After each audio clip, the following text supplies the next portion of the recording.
השידור שלנו. מה יש כאן בתפריט? אנחנו ברחוב טבור השטרסה.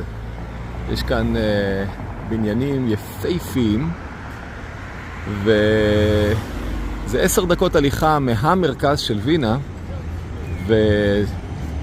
ואנחנו עכשיו ניכנס למסעדה כשרה. בחור טוב, בטח רבים מכם מכירים את המסעדה הזאת, זה מותג כאן בווינה. בואו נראה את התפריט. שיפודים, מרק בוכרי, הופה, זה כבר טוב. ואברהם הוא הבעלים, הוא בוכרי אמיתי.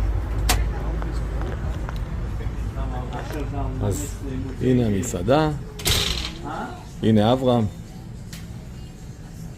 מי זה? חברים. דש.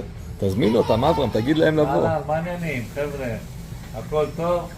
זה אברהם הבעלים של המסעדה, הוא בוכרי אמיתי, ויש פה מסעדה בוכרית. כן.